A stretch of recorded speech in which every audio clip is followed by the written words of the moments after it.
Hello everyone, my name is John. I'm a retired teacher, big fan of Linux, big fan of Raspberry Pi, although not the edible kind. Anyway, since I've retired, I find myself with a lot of free time. And I was looking around for something to occupy myself with, and I came across these 9 videos by this AI guru whose name is Andrej Karpathy. I believe that Andrej is one of the co-founders of OpenAI. I think he's also worked at Tesla and maybe Microsoft, and I think he's done some teaching, maybe at Stanford in California, I'm not sure. Anyway, he obviously knows a lot about AI, and he's put together these 9 videos. I've watched most of them. They're all done in Python, and I thought that it would be good for me to learn something about AI by trying to redo some of Andrej's work, but to redo it using the C language, which I think will make it a lot more complicated. So anyway, why on earth am I doing this? Well, I'm doing this to learn how GPT is coded at a low level, and also to learn some Python, since I'm basically a Python newbie. I've never coded in Python, so this is a chance for me to learn something. I'm doing all my work on my desktop PC, which is AMD Ryzen. Lots of RAM. I'm currently using Linux Mint 21.3, and the tools I use are, well, I use 3 different compilers. For some crazy reason, when I run into a problem or a bug or something, I always think that, oh, there must be a compiler issue. And so I switch compilers, thinking I'm going to get a different answer, which I never do. But anyway, for editing, I use Vim or Xed, and once I get to like 700-800 lines of code or more, then I have to switch to VS Code to make editing a little bit easier. For debugging, I use GDB and Valgrind. And I also use Make to do or to make my compilation a lot easier. Now, besides the standard C library, I have also downloaded and installed on my system the GNU Scientific Library, GSL. I need that for random number generation, and it gives me a lot more control over how I can use random numbers and different random distributions and things like that. And also, I've downloaded and installed the PyGSL, which is the GNU Scientific Library ported over to Python. Now, the reason I've done this is that while I'm programming in C, I want my answers to be the same as the Python code answers. And believe me, that's very hard to do. But I have managed to get my answers to be fairly close to my C program answers to be very close to what the Python code produces. Okay, so where am I going to start? Well, I'm going to start here with this part 1 here, building MakeMore part 1. So what's this all about? Well, part one is basically it's about the idea is to train a neural network on a list of about 32,000 first names of people, and then to use this knowledge to generate some new names. Hopefully there'll be names that are not on the list. Anyway, so what's the purpose of this? Well, the purpose of this is to build some kind of an AI system and to learn about it. Actually, this system could also be used by people who've just had brand new children in their lives, and they're looking around for new names that have never been used or never been discovered. So maybe they can use this system to get some new names for their soon-to-be new children.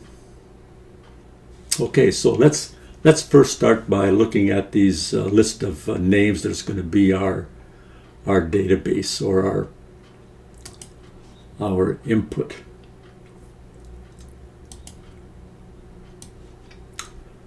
So if I go here to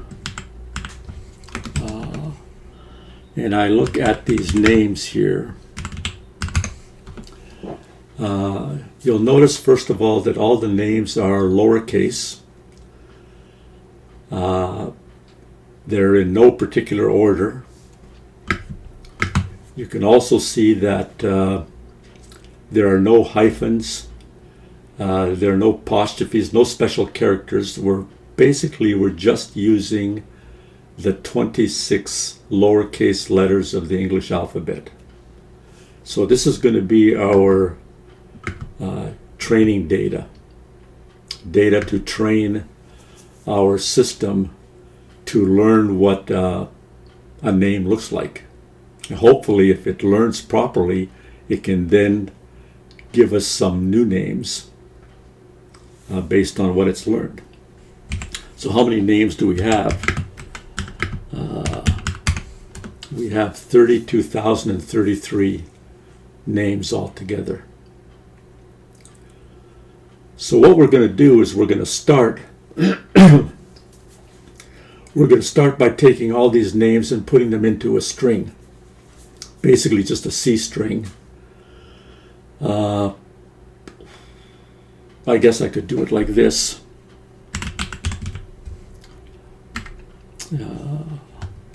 And by the way, those of you who don't know any Bash, don't worry too much about it. I'm using a little bit of Bash at the beginning here, but I really won't be using very much of it throughout the whole video, so you don't have to worry about it. The first thing I'm going to do is I'm just going to take all my names and translate the new line characters into periods like this.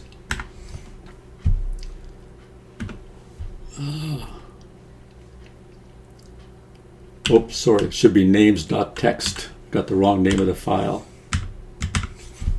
Okay, so I'm just going to do it like that.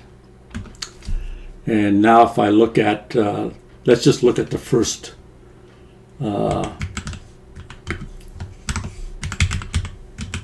I'll look at the first, let's say, pipe it to minus C20. I'll look at the first 20 characters of my string. So I've got a string here called names. I'm just going to look at the first 20 characters of that string. And you can see it's Emma.Olivia.Ava. So the names are delimited by a period, except I don't have a period in the first position. So let me add that in. Names is equal to, let's say, a period followed by names. So then if I look at the first 20, now you can see I have a period in the front of Emma. And if I look at the last ones, tail, let's see, of the string here, you can see I've got some names down there, off really weird names. Zyron. Anyway, they're part of the database I'm using to teach the so-called AI system, this MakeMore system. So how long is my string? I can look at it like this. Dollar sign, number sign. So my string is 228,147 characters long, except that also includes the very last new line, I think. So I don't really need that. So I think it's actually 228,146. So I'm going to use this string in a special way. Let me bring up some kind of a notepad I can write on here. So what I'm going to use, I'm going to use this idea called the bigram. And what a bigram is as the name suggests, it just means two. So what we're looking at is, for our system, we're looking at basically an input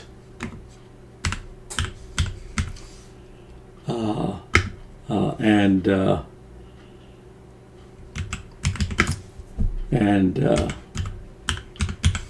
expected output. So we're going to look at two characters at a time in our string here, and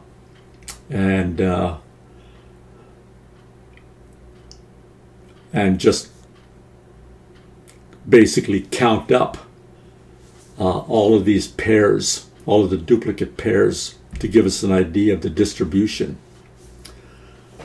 So let's take a look, for example, at, like I had here, did I have here the first 20? Let's take a look at the first 30 characters of our string. And what I'll do is I will paste it up here. You can see it a little. There's the first 30 characters. So what we're going to do is we're going to use this concept of a bigram, and we're going to break our string up here. And remember, our string is really long. It's 228,000 bytes or characters long. And what does the string consist of? Just to remind you, the string consists only of lowercase, of the 26 lowercase English letters plus a period. So there's basically 27 different characters in our string.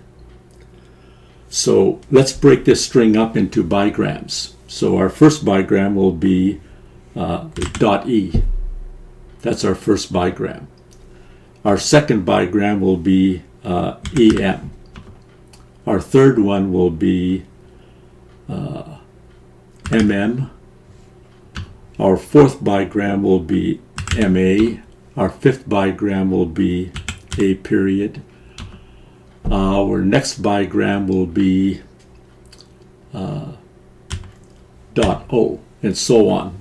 Okay, so the first thing you'll notice in this pattern of these bigrams, if we have an input in this bigram right here, if our input is an E, then our expected output is an M. For this bigram here, if our input is the letter M, then our expected output is an A. Okay. Now, what are the periods for? Well, the periods tell us either the beginning or ending of the name. So here, this bigram says if our input is the beginning of a word, of a name, then it should begin with an E. So this suggests a name that begins with an E. Over here, this A dot suggests a name that ends with an A. Okay, so we have some bigrams here, and we can continue making these bigrams. Dot O, the next one will be OL, next bigram will be LI, The next bigram would be IV. VI will be the next one. Let me just go a few more. IA, A period, and then we have period A, and so on. But you'll notice that there are some duplicate bigrams here. Like, for example, this bigram here is identical to this bigram. So what we want to do is we want to count up all of the identical bigrams. So, for example, we're going to have here, if you look at this string here, if you look at just what we have so far right up to here, if you look at, we have A dot, we have this name ends with an A, this name ends with an A, Ava ends with an A, Isabella ends with an A. So we have 1, 2, 3, 4. So for this bigram of names that end with an A, we have 4 of them. Now what about names that begin with an E? Well, you see this bigram here, we only have, in our list here, we only have one name that begins with an E, so that's just going to be a 1. Now an EM, I think we only have one EM in our list here, so this will also be a 1.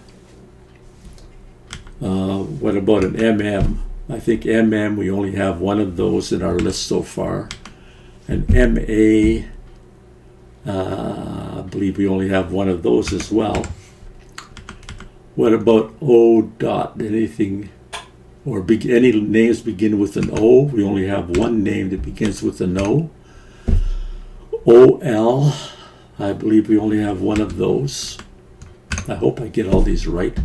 LI, I think we only have one of those. IV, only one of those. VI, only one of those. IA, it looks like we only have one of those. See, I guess I could put in here, I could finish this off with Sophia. IA, Sophia, I think. And see, so for IA would give us another one here. We'd have 2 for IA, because we have Olivia here has an IA, and Sophia has an IA. And how about names that end with an A? Or, well, we have 4 of those, so we don't want to count that. We've already counted names that end with an A. And what about names that begin with an A, or begin with an A? Any names that begin with an A was just Ava. Ava begins with an A. So this is what we want to do. We have this string that's 200 and some odd thousand characters long. We want to break it up into many bigrams, and then we want to add up all the duplicate bigrams. So one thing you should know is, if you have a string that's length 5, like for example, you notice the length of this string here, length is equal to 1, 2, 3, 4, length is 6. So that means the number of bigrams is going to be equal to 5. Oops. So the total number of bigrams in a string is always going to be 1 less than the length of the string. And you can see in Emma here, we have 1, 2, 3, 4, 5 bigrams for Emma. So the string length is 6, but we have 5 bigrams. So if we have a string length of, our string length is actually going to be Our string length was 6 because we knocked off that new line. So if we go -1, and that equals to 228,145 bigrams.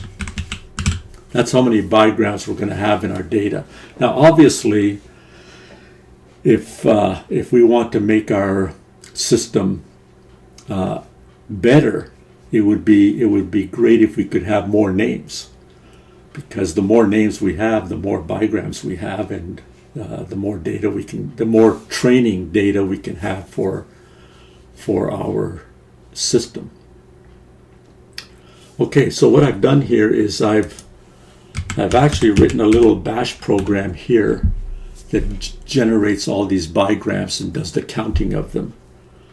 Let me show you that. Where is it here? Bigrams.bash. Oops. Bigrams.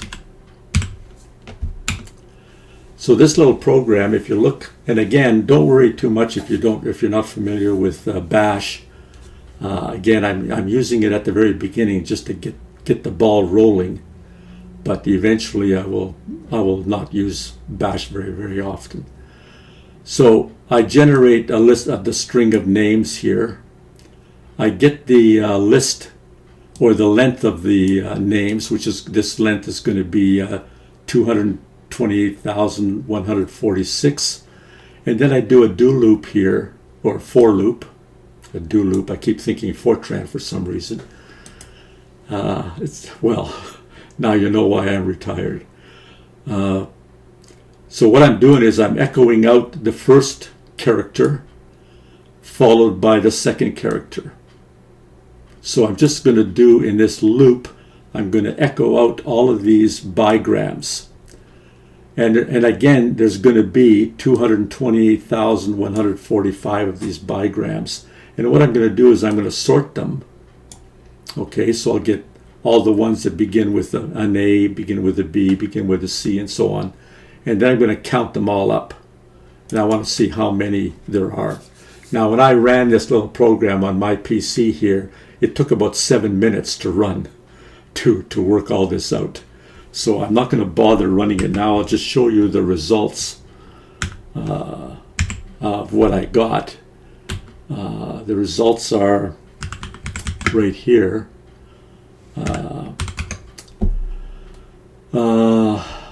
Bigram, I think it's bigram_counts. I'm not sure if that's the one. Yeah, that's the count. So you can see that how many words do I have that begin with the letter A? Well, I have 4,410 words that begin with an A. How many words end with an A? I have 6,640 words that end with an A. And here I have 556 words that contain two A's side by side. But now if you go down, A, B, C, D, F, G, H, I, J, K, L, M, N, O, P, Q, R, S, T, U, V, W, X, Y, Z. Actually, I have A's followed by every letter. But is there some in here that I don't have? Let's see, B. Like, for example, you'll notice there is no BK. There's a J, and then BJ and BK. BK is missing. What that's telling me is that in all of the words I'm using, all of the names I'm using, the 32,000 names, there is no name in there that has the two letters BK side by side. So that bigram is missing. So if I was to put in my list here, just for fun, if I put in a B followed by a K, I would have a B followed by a K. I would have to say 0. My data set does not contain any names with a B followed by a K. So So there you have it. Now, if I take this list and I sort it numerically, counts, you can see, oops, I should have sorted in reverse order.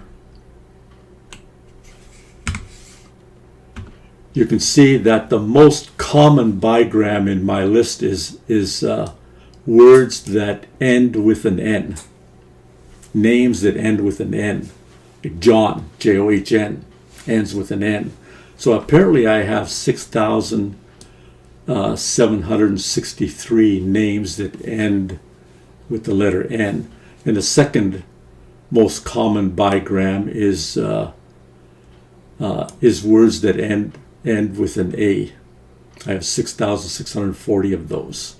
Okay, and then of course if I go to the bottom here, you can see the least common bigrams I have are, I only have one each of these. Like for example, Z followed by an X, I only have one of those. Okay, so how many different bigrams do I have?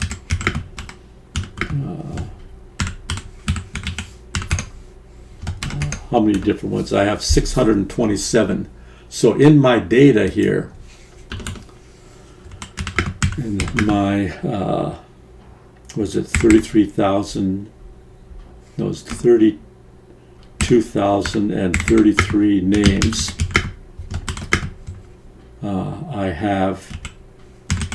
I have 627 unique. I have 627 unique bigrams. But how many bigrams should there be? Well, I have 27 characters. They're counting like the 26 letters of the alphabet plus a period. So the number of bigrams I should have, I should have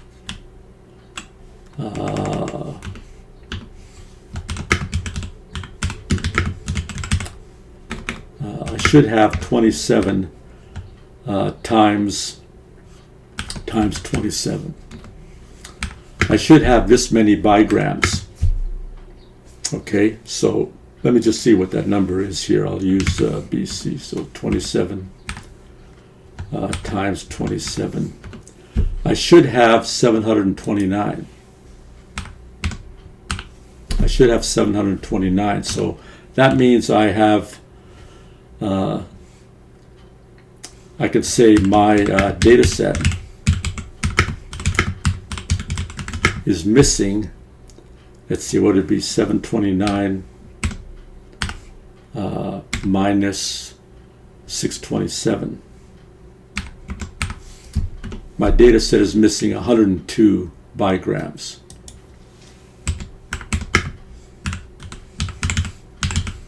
Okay, so that means if I look, like for example, that one that I looked at, I forget what it was.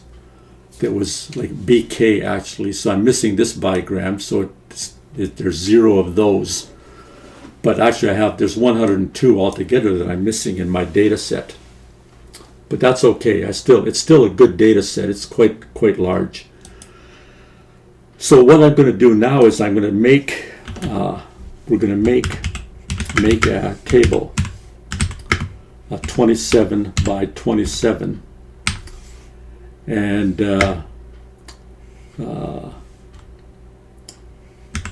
that contains the counts of all my bigrams. So for example, the table could look like this. How would I draw this table out? Let's say period A tab, B tab, C tab, E tab, G tab, H tab, and so on, all the way to Z. And then here I would have Let me put it here. I guess I would have it here.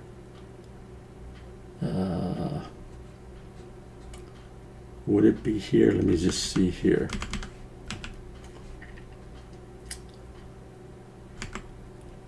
I think I would just do an A here. Let me just see if this works. A, B, C. I think I'm going to have to put this over here to make it look right. D, and all the way down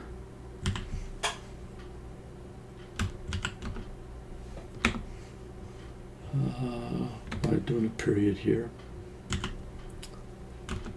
all the way down to X, and then Y, and then Z, and then another, and then the ending period. So if I look at something that begins with an A, a bigram that begins with an A. So if I look at here, how many did I have here? Let me go right back up. Begins, I had 4,410. So in here, if it begins with an A, I'll put in here 4,410. It begins with an A. And how many did I have that are, for example, that A followed by, I better spread this out, A followed by an A. An A followed by an A, I have 556. So here, an A followed by an A would be 556. And then a B followed by an A, because this first row here is going to be the beginning of the word. So a B followed by, this B followed by an A, I have to go down B. B followed by an A, I have 321 of those. So I put that in here. Okay. So I'm going to fill this 27 by 27 table up with all the counts. And once I've got all those counts, then we get into the tricky part, which means that I can then convert counts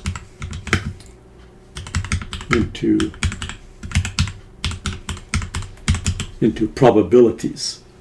So for example, there's a high probability for a word to begin with an A, whereas there's like in this example here, these are words that end with a B. There's only 114 words that end with a B, so there's a low probability of words that end with a B. So once I get all my counts, I can convert them to probabilities, and once I have all the probabilities, can then predict new names. Or actually, the whole point is to make more names using these probabilities. So this is basically a very rough introduction to how we're starting this excuse me, MakeMore program. And what I want to do now is let's start looking at the Python code that actually does this, and we'll see how it looks. Let me get rid of this. I don't really have to save this, I think, yeah, so I won't bother saving it. But let's take a look now at our Python program that actually does this. And I think, what's it called? I think it's P8 C1. I think this is the one here. Let me make it a little bit bigger here so we can see it.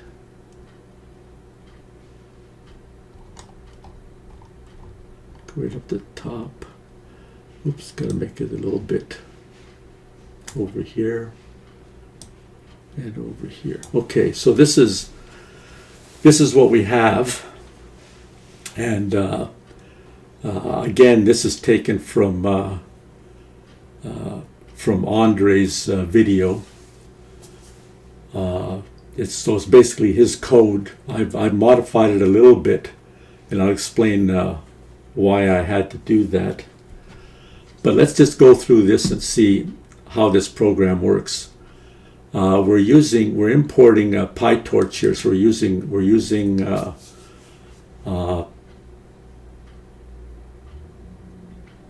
instead of I forget which other packages there are,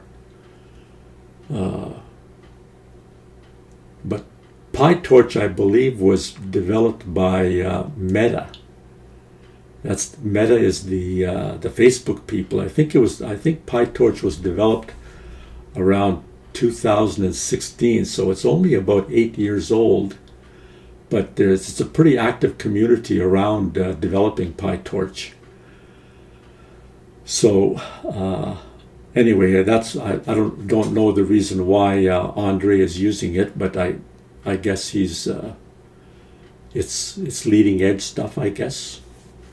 I don't know, but it seems to work, and it works great with tensors, so that's why. Now these next two imports, I had to add these in because I made a very small change to the program, and the reason I made the small change to the program again is I want my equivalent C code to give the same answers as the Python code. So that's why I had to use this, and I'll explain that as we go down. So the first thing that we do is we get all of our words from the names file. We read all the words in from our names file, and we create this array I was just talking about, this array of 27 by 27. This is an array of integers. And we zero it all out. So we have all of these. We're ready now to put in our bigram counts, but and then I believe what he does is he sorts all these words here, joins all these words, sorts them into a list of some kind. And again, I'm not a Python person, so when I look at this code here, it's very mysterious to me, but if you are a Python programmer, you should have no trouble understanding this. He then makes a little function here, string to integer, which basically takes a letter, like for example the letter A, and changes it to an integer 1. A letter B will be changed to integer 2. A letter C will be changed to 3. And since we have a period in there, or we're going to have a period in there, we want a period basically to represent as a 0. So a period will represent as a 0. And then of course he has the opposite function, integer to string, which will take, like for example, a 0 and give us back a period. Or it will take a 1 and give us back an A. So up to a Z, which it would be 26. A Z would be 26. So then we go into this loop here, line 15. We're going to go through all the words. The first thing we're going to do is we're going to surround each word with periods. Okay, surround each word with periods. And then we're going to take out 2 characters at a time, character 1 and character 2, from these words. And we're going to basically convert those characters into indexes, so we can put those in, use those indexes in our array, and we can update our array. We can add 1. We're adding up basically all the bigrams here, just like I added them all up. Is adding them all up. The next piece of code here is we're creating this capital P table, which is we're converting our n table here. See, n here was integer table. We're converting it to floats. But you notice at the same time, we're adding 1 to each table. Instead of being 0, we're starting them all out at 1. And the reason is we don't want to have any 0 values in our table. So this operation is called smoothing, to smooth out this table so that we don't have any zeros in it. The next step is to change those floating point numbers, those counts. We're going to change them all into probabilities. And the way we do that is by taking the number, the floating point number, and dividing it by the sum of the row. So if you look at the table, for example, the first row is like begins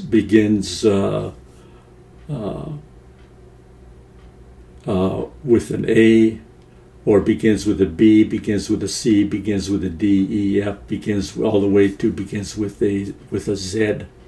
So we take that first row, and we add up all of the floating point numbers in that first row, and then we divide each one by the total. So that means that each row of our we have 27 rows.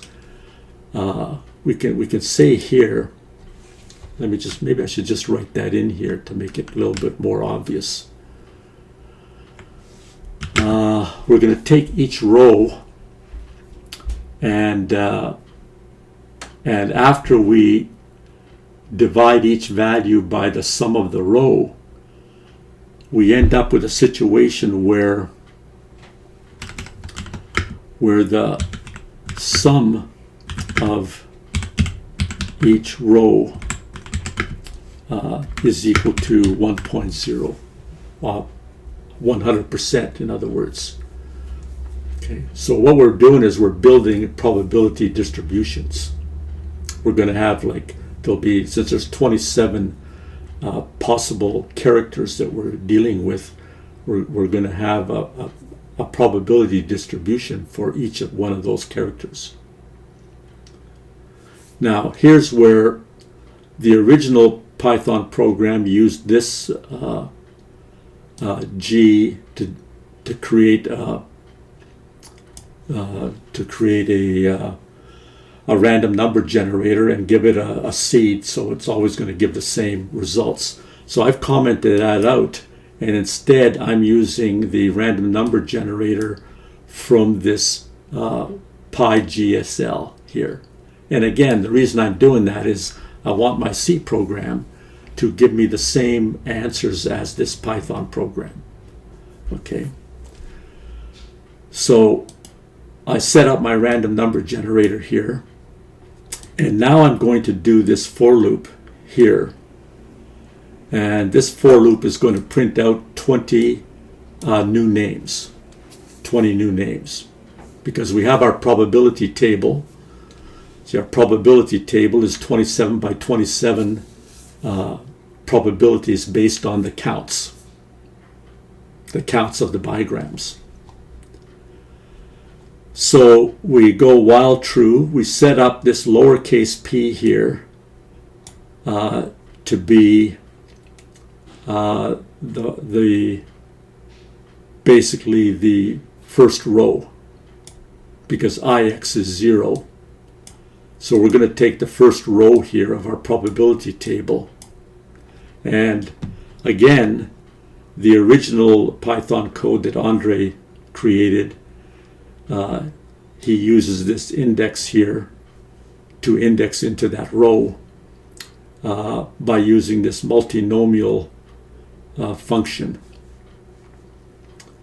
And so what I'm using is the multinomial function from the GNU scientific library instead of using the one from PyTorch. I'm using the one from GNU Scientific Library. And so what I'm doing here is I'm taking the this one row of probabilities, which all these probabilities add up to 1 in that row.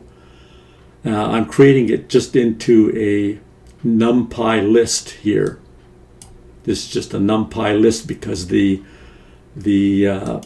multinomial function from the GSL library, it requires a NumPy list, not a tensor. So I had to change that tensor. I had to flatten the tensor and then convert it into a NumPy list so that it would fit into this multinomial function from the GSL library. And what this does is, it's very interesting. What it does is it says, treat this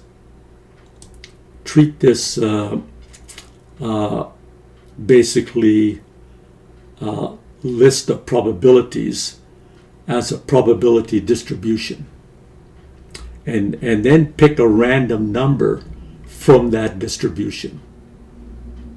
So in other words, I'm not going to pick a random number from a Gaussian distribution or some other kind of distribution. I've created my own distribution based on the counts of the bigrams, and now I'm going to pick a random number from that distribution.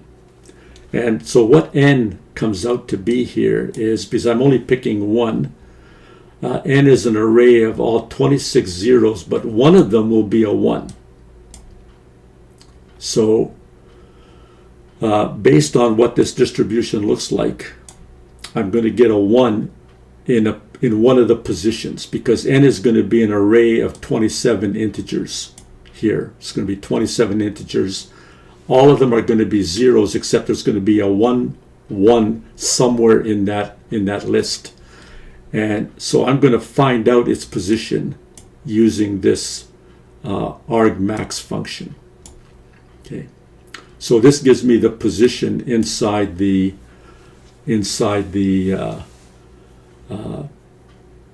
array of all zeros, except there's a 1 in there.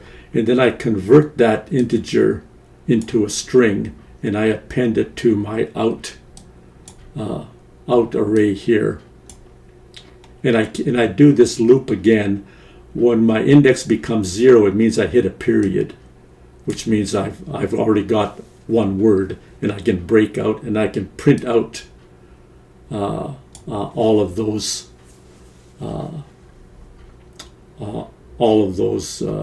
letters to give me a value, to give me one word or one new name.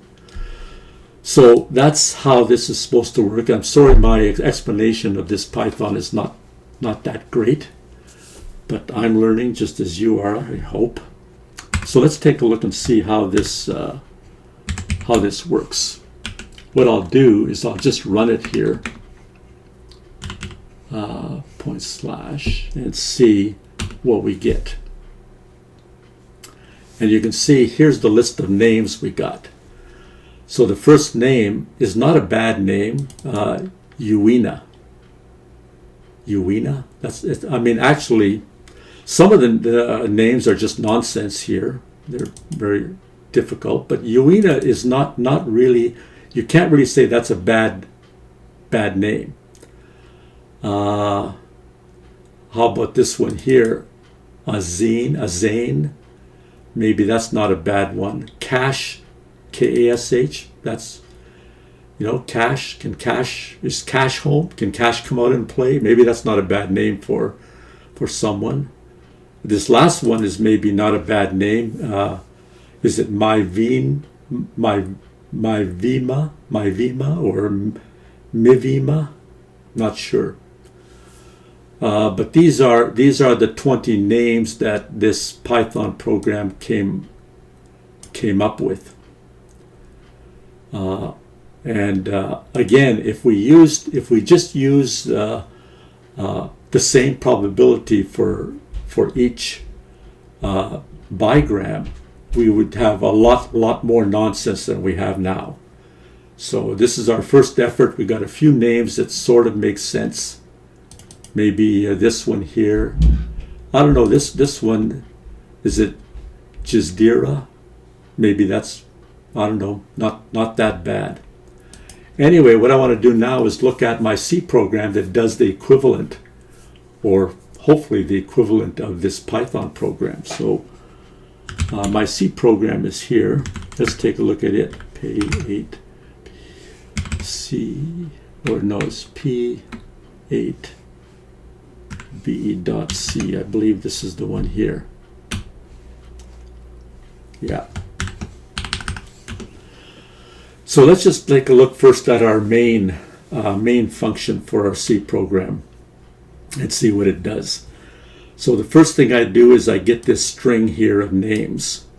I call this function getNames, and I get this string of names. I then extract from the names, I extract the alphabet. Now, what is the alphabet? The alphabet is basically all the characters that I'm using, the unique characters. So my alphabet is really the 26 letters, the 26 lowercase letters of the English alphabet, plus a period. So the length of my alphabet is basically 27. Now, remember, the names here is all of the names strung together with delimited by periods. So the number of bigrams I have is string length of names minus 1. And the length of my alphabet is string length of alphabet. So this one here, let's see if I go here. The length of my alphabet is basically 27. That's the length of my alphabet, which is the 26 letters plus a period. And the number of bigrams I have here is going to be, well, it's greater than 200K. Or was it greater than 200? Yeah, I think it was 224,000 bigrams or something. I can't remember what that number was. But anyway, it's a lot of bigrams. What I do then here on this line is I encode all the names by the alphabet. So now I have here, instead of having all the names as letters, I have all the names as numbers. So wherever there was an A, I have a 1. Wherever there's an E, I have a 5. Wherever there's a period, I have a 0. Okay? And then what I do is I go and I get these counts, get bigram counts. I want to add up all the unique counts. And after I add them all up, this array here, by the way, counts is going to be 27 by 27. Okay? And what I do then is I smooth the counts. Basically, all I'm doing is I'm adding 1 to these counts. And you see, number of bigrams,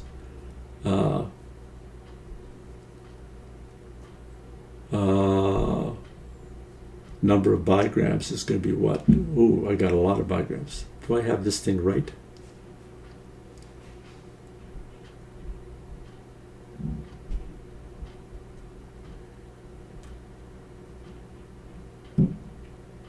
I think I do.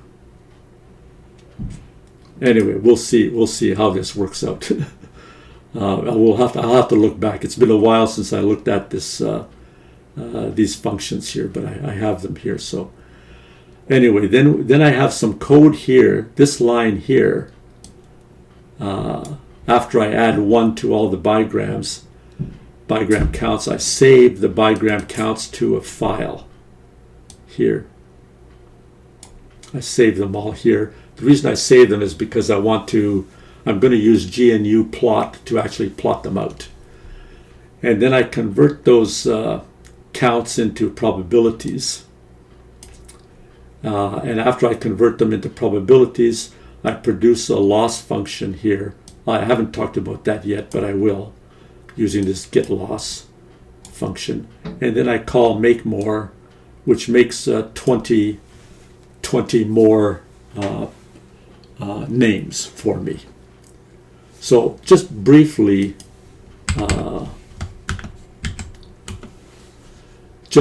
let me go back to the top of this mess. You can see the Python code was like, the Python code fits on one page. My C code takes about 10 pages. So I have to include in here in my C code all the GNU scientific library stuff. My first function, get names, just gets all the names, and it puts changes the new line characters to periods. Okay, so it's nothing more than that. I also have a function, get alphabet, which I'm just using the standard ASCII, and you know ASCII only has 128 characters in it, 28 different characters, so I'm only using 27 of these guys. So I get my alphabet here. I encode all my characters into numbers. Okay, so instead of having the letter A, I'm going to have the number 1. Okay, and then I get the bigram counts. It says W is an array of weights, basically 27 by 27 integers. It looks like this, sort of. And this is where I just add up. I just add up all the counts, plus. Convert the counts to probabilities. Now, how do I do that? Well, again, remember how we took in the Python program, we divided each count by the sum of the row it's in. And so I'm doing the same thing here with my C program. And then I have my loss function here, which I haven't talked about yet. Smoothing the counts. You can see that I treat the array as just one long array. You know, in memory, it's all just one long list of numbers, and I just go and I just add 1 to all the counts. And then I have my MakeMore function, which makes 20 more names here. So I give it my array of 27 by 27 here of my probabilities. I give it the alphabet, and I initialize my random number generator here, and basically what I do is I pick a random letter starting from row 0, and I run this multinomial function just as I did in the Python program. And I find which element in n has a 1 here, and that's an index. That tells me which character I have. And so basically I print out that character. And I keep printing out characters until I hit a period, and then I print the next name. So I go through this looking at my own probability distributions for each pair, for each character, and I randomly select to get some names. So let's take a look and see how this works. So I go GCC P8 B.C, and I have to use the GSL library, the GNU scientific library. Oops, what am I missing here?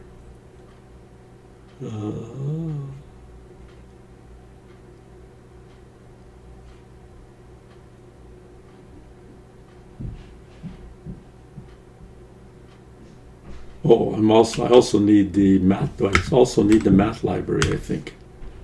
-LM. Yes, sorry about that. I'm also using just the C standard math library. Okay, so I can run that program now, and the first thing you'll notice is I get the same answers as I got here. Uina, is it Jizidra,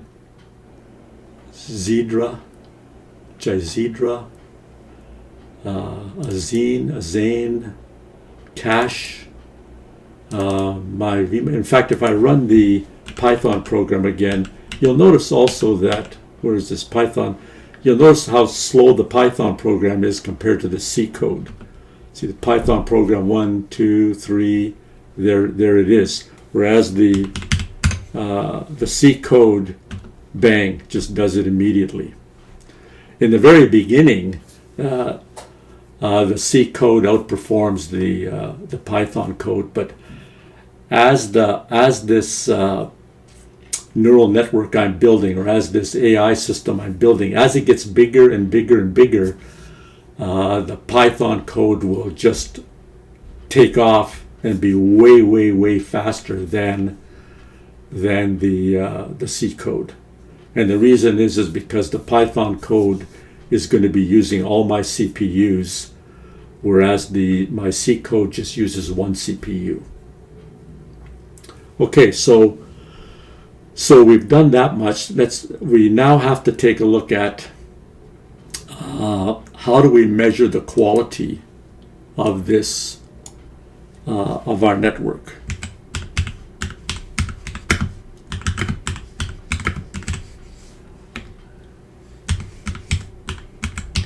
How do we measure the quality of our network? Well, the way we measure it is we have what's called a we measure the loss. Now, what does that mean? Well, what we want to do is we want to measure the loss and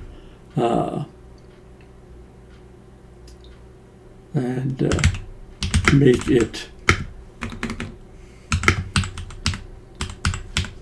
it a minimum. We want to minimize our loss somehow. I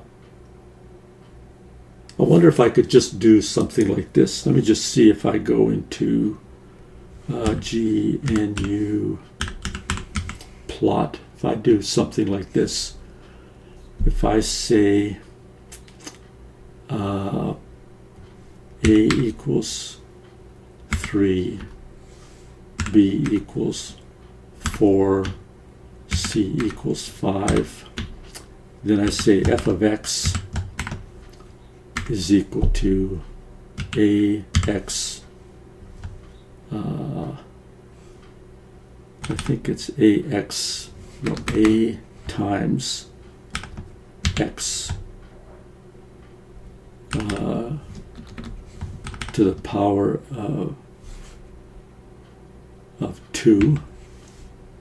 So that's like AX squared plus B times, let's say B times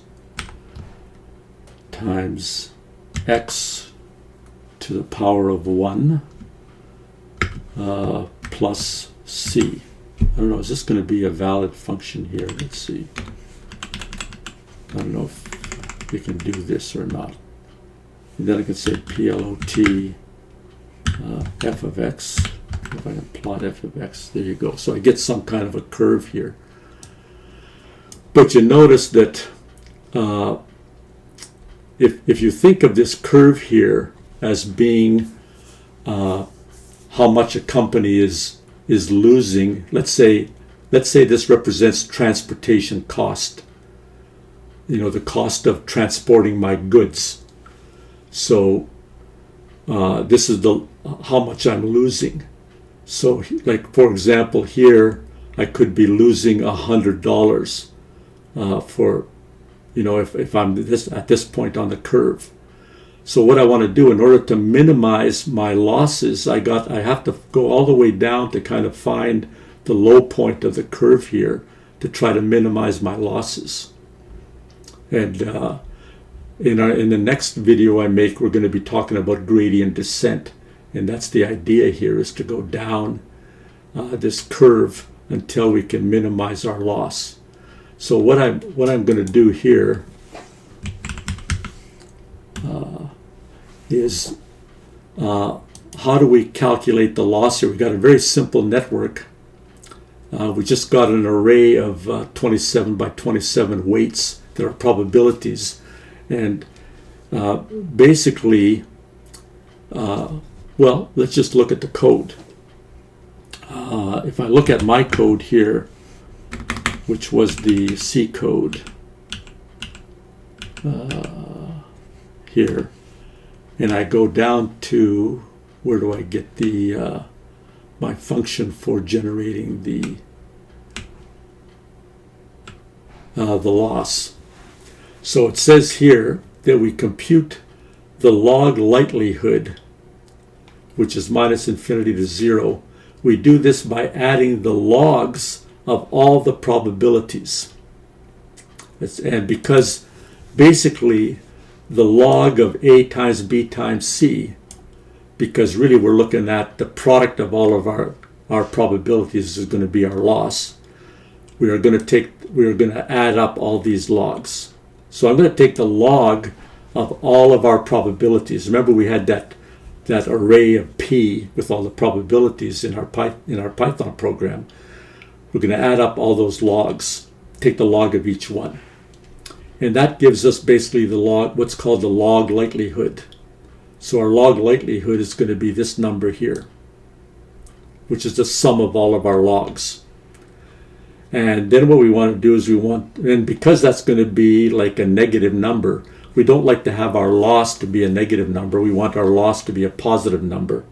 So we can, if it's a positive number, we can then reduce it to as close to 0 as we can. So I'm going to take the negative of that. So NLL is the negative log likelihood. But we have the number of unique bigrams as we have this. So we normalize our average loss by doing the negative log likelihood divided by the count. And that kind of gives us what our loss is. So if I run my program again here, clear, you can see that my negative log likelihood is minus 559,000. The negative log likelihood is going to be the positive value of that. Number of unique bigrams. Remember how many bigrams we had? We had 200,000 of them. And we divide that and we end up with our loss of 2.45. That's our loss, 2.454. And if I look at the loss calculated by the Python program, where's that Python program? This one. This has a loss of 2.4544, which is, 2.45. Is it 2.4544, 2.45436? So if I round this up, I'll get the same answer for my loss. It's the same on both. We'll talk more about this loss in the next video when we get into a little more complicated network. This is right now we're just doing the very basic system. And just before we go, I just want to show you the bigram counts that we generated here. I'll use my GNU plot. Remember, I saved all the bigram counts in this bigram text file here. So when I ran my C program, I got all these bigram counts, and I have this GNU plot program I wrote that plots out my bigram counts. So I can just put that here, and we'll see what that looks like. And there is our bigram. This is our 27 by 27 array of all the bigram counts. So you can see, for example, begins with an A, we have 6,641. Begins with an N, any names beginning with an N, 6,764. Okay, and you'll notice the other thing is, you see there's a lot of ones in here. These bigrams were 0. We didn't have those bigrams, so we used the smoothing technique to add 1 to the bigram counts before we work out the probabilities, because if we take the log of 0, we get an unknown answer, indefinite answer, or log of 0 has no meaning. So we had to smooth our array out by adding in those numbers. Okay, so let me exit this guy, and I think I'll exit this guy as well, and I'll go back to my little introduction. So what I've done so far is I've done 1/2 of this first video. This first video is just basically an introduction, talking about bigrams, talking a little bit about loss function, how we measure loss, talking about probabilities, how we generate new names by making up our own probability distributions and then sampling them. So my next video is going to complete this part 1 here, and we will be making a little more complicated system. The problem with the system we have now is it's really not scalable. The only way we can make it better is by having more names in our training list. But without having more names in our training list, there's really nothing we can do to make it any better. But our loss was 2.54 or something like that. So we'll try to make that a little better in our next video. So thank you guys for watching, and I'll see you all later.